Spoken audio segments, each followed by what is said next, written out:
avec vous Michel Gourdin. Bonsoir Michel. Bonsoir Stéphanie, bonsoir à tous.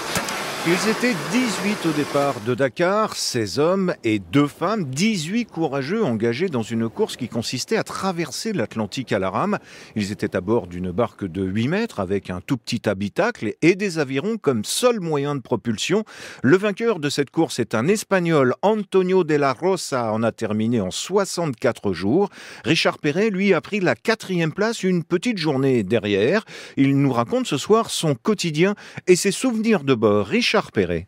Le bateau est un bateau qui est un bateau d'aviron, mais qui fonctionne un petit peu comme un voilier sans voile. Suivant les conditions météo, on peut alterner l'aviron ou se laisser porter par le vent. Le principe pour moi qui était le bon, c'était commencer alors que le jour est en train de se lever, prendre un rythme de 55 minutes à peu près de rame, 5 minutes de repos, sur 5 heures et arrêter pendant la période de la journée où le soleil, pour un Normand, c'est insupportable, c'est un cagnard fou, et je reprenais dans la soirée pour 4 heures ou plus s'il le fallait. Sur la fin de la course, vous étiez un petit peu à court de nourriture, et vous avez eu un bonheur suprême, un sushi tout frais. Le temps des courses précédentes, c'était 40 à 50 jours, et donc en général, on est parti sur 50 jours.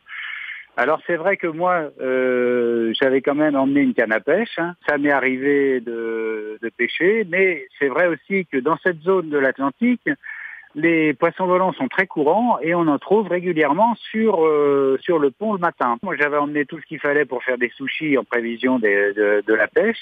Et donc, un sushi de poisson volant, c'est délicieux. Il paraît que c'est avec ça que les Japonais font les sushis, les vrais sushis. Donc voilà, c'était un grand plaisir et ça m'a aidé dans la gestion de ma cambuse. 65 jours tout seul en mer. Est-ce qu'on se surprend à se parler ou est-ce que certains disent il y a même des hallucinations?